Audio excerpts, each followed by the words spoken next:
The book of Genesis. In the first video, we saw how chapters 1 through 11 set up the basic storyline of the Bible. God has created all things, and he makes humans in his image to rule the world on his behalf.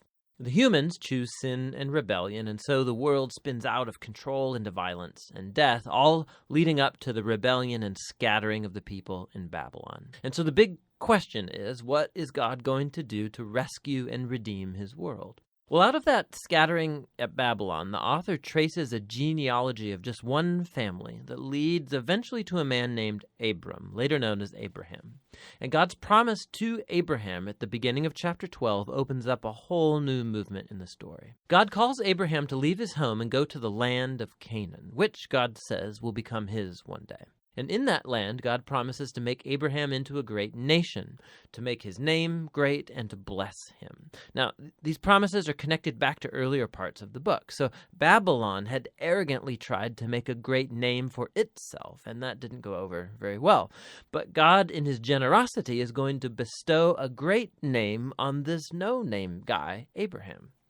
And God's blessing of Abraham echoes all the way back to that original blessing God gave humanity in the beginning. So the question is, why is God going to bless Abraham and his family? And the last line of God's promise makes this clear. So that all the families of the earth will find God's blessing in you.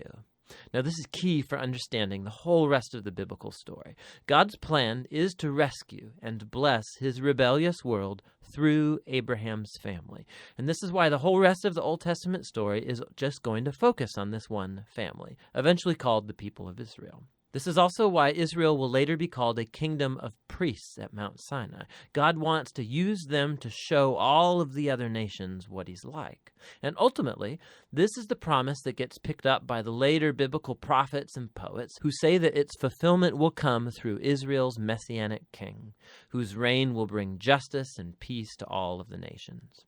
Now, at this point of the story, none of that's clear. You just have to keep reading and watch the promise develop.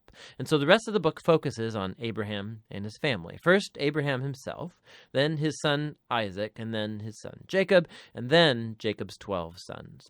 And the stories about each generation, they're united by two main themes. So first, each generation of Abraham's family is marked by repeated failure. They just keep making really bad decisions that mess up their lives and that put God's promise in jeopardy. However, God remains faithful to them. He keeps rescuing them from themselves and reaffirming his commitment to bless them and bless the nations through them despite their failings. So the Abraham stories. God had promised Abraham a huge family, but on two different occasions, he's afraid for his life because other men are attracted to his wife, and so he denies that he's even married to her, which creates, of course, all of these problems. And not only that, Abraham and his wife Sarah, they can't have children, and so Sarah arranges for Abraham to sleep with one of their servant girls, which also creates all of these problems in the family. But each time, God bails Abraham out. And in chapters 15 and 17, God even formalizes his promise to Abraham with an official commitment called a covenant. This is a classic scene. God invites Abraham to look up at the night stars and to count them.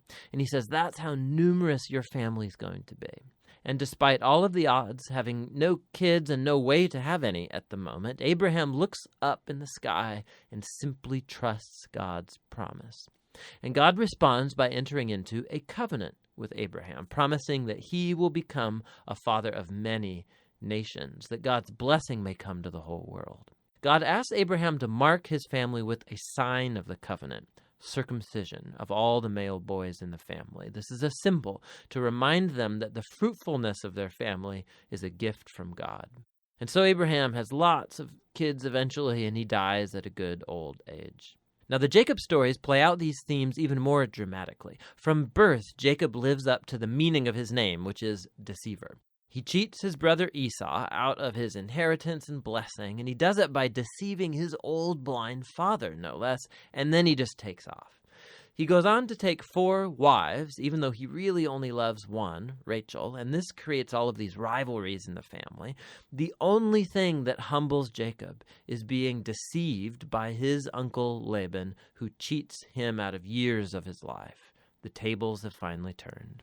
And so it's a humbled Jacob that returns to his homeland. And in a very strange story, Jacob ends up wrestling with God as he demands that God bless him. Some things never really change, do they? However, God honors his determination, and he passes Abraham's blessing on to him. And he renames Jacob as Israel, which means wrestles with God.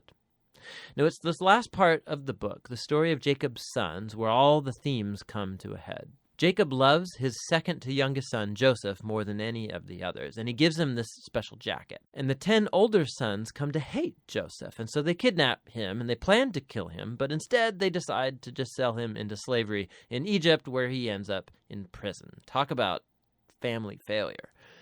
But God is with Joseph, and he orchestrates Joseph's release from prison, and Pharaoh ends up elevating Joseph to second in command over all of Egypt. And so Joseph saves the nation of Egypt during a famine.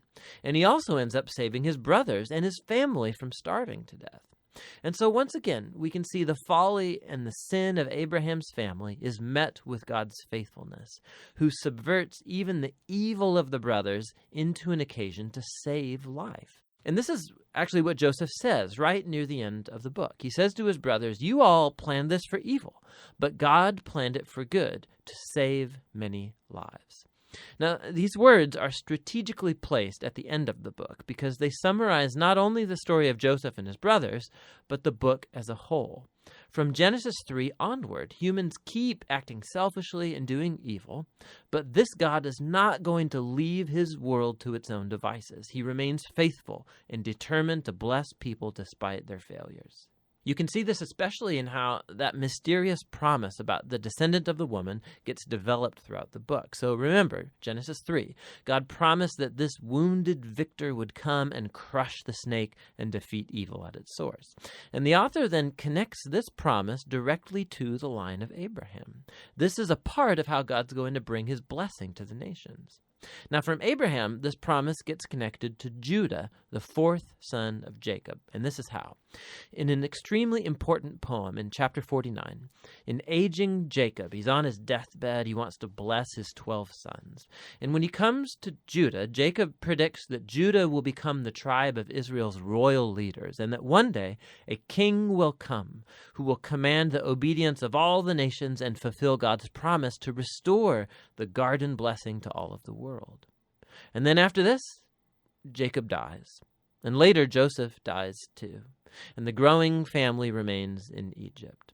And so the book of Genesis ends with all of these future hopes and promises left hanging and undeveloped. And it forces you to turn the page to see how it's all going to turn out. But for now, that's the book of Genesis.